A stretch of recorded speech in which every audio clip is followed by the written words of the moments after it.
एक पवित्र स्थल, अंदर छिपे हथियार बंद आतंकवादी और बाहर इंतजार करती सेना, और इसी बीच एक ऐसा अफसर जो आतंकवादियों के बीच घुसकर सारा खेल बदल देता है। ये कहानी है ऑपरेशन ब्लैक थंडर की, जहां गोलियों से नहीं दिमाग से जीत हासिल की गई। 1980 का दशक पंजाब, आतंकवाद अपने चरम पर था, अलगाववादी ताकतें मजबूत हो चुकी थी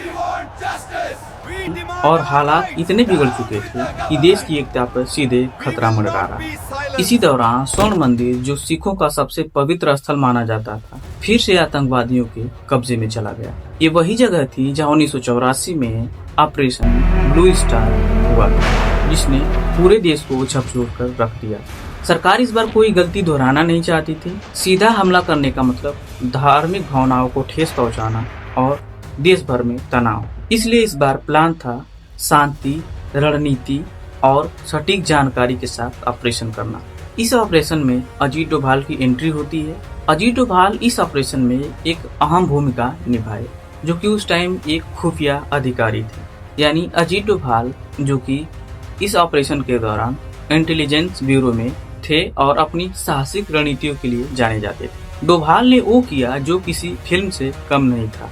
अजीत डोभाल ने फैसला लिया आतंकवादियों के बीच जाने का। अजीत डोभाल ने एक आम इंसान का रूप लिया और आतंकवादियों के बीच स्वर्ण मंदिर में पहुंच गया। वहां जाकर उन्होंने आतंकवादियों का विश्वास जीतना शुरू किया। यानी उन्होंने उनसे बताया कि मैं ISI का आदमी हूं और तुम्हारी हेल्प करने आया हूं। धीरे धीरे उन्होंने पता लगाया कि आतंकवादियों की संख्या कितनी है, उनके पास हथियार कितने हैं और उनका प्लान क्या है और उनकी कमजोरियां क्या हैं। इन सब जानकारियों को सेना तक पहुंचाते रहे। ये जानकारी आगे चलकर ऑपरेशन की रीढ़ बनी और फिर 1988 में ऑपरेशन ब्लैक थंडर शुरू किया गया।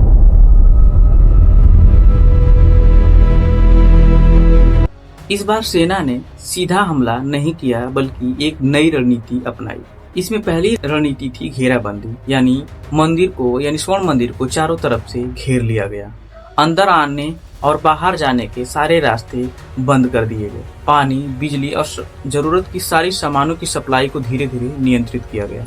इन सब करने का मकसद साफ था, आतंकवादियों को कमजोर करना, और वो भी बिना स्वर्ण मंदिर को नुकसान पहुंचाए। दिन बीतने लगे, अंदर बैठे आतंकवादी धीरे धीरे दबाव में आने लगे। बाहर से अनाउंसमेंट किए जा रहे थे, सरेंडर कर दो, तुम्हें कोई नुकसान नहीं पहुंचाया जाएगा। मीडिया को भी इस बार ऑपरेशंस कवर करने की अनुमति दी गई थी। इससे पूरी दुनिया देख रही थी कि आखिरकार क्या हो रहा है। इससे हुआ क्या, आतंकवादियों पर और दबाव बढ़ा, क्योंकि उनकी हर हरकत कैमरे में कैद हो रही। कुछ दिन घेराबंदी के बाद आतंकवादियों के पास कोई रास्ता नहीं बचा। भूख, थकान और मानसिक दबाव ने उन्हें तोड़ दिया और फिर एक एक करके आतंकवादियों ने अपने हथियार डाल दिए। बिना बड़े खून खराबे के ऑपरेशन सफल रहा। ऑपरेशन सफलता के पीछे कई बड़े कारण बताए जाते हैं, जिसमें सटीक खुफिया जानकारी, जिसमें अजीत डोभाल ने महत्वपूर्ण भूमिका निभाई, धैर्य और रणनीतिक योजना, धार्मिक स्थल का सम्मान बनाए रखना, मनोवैज्ञानिक दबाव और मीडिया का इस्तेमाल। तो अजीत डोभाल का काम सिर्फ जानकारी देना नहीं था, उन्होंने अपनी जान जोखिम में डालकर दुश्मन के बीच जाने का फैसला लिया और गए भी। और उनकी यही साहस और समझ ऑपरेशन की सबसे बड़ी ताकत बनी। जहां एक गलत कदम इतिहास को दोहरा सकता था, वहां धैर्य, रणनीति और एक बहादुर अफसर की सूझबूझ ने सब कुछ बदल दिया। ऑपरेशन ब्लैक थंडर हमें सिखाता है कि कोई भी लड़ाई गोलियों से ही नहीं जीती जा सकती। लड़ाई जीतने के लिए धैर्य, सही योजना और सटीक जानकारी होना जरूरी होता है। अब इस ऑपरेशन से आप क्या समझते हैं, कमेंट बॉक्स में जरूर बताएं और ऐसी वीडियो देखने के लिए चैनल को सब्सक्राइब करें। तो मिलते हैं नेक्स्ट वीडियो में, तब तक के लिए जय हिंद।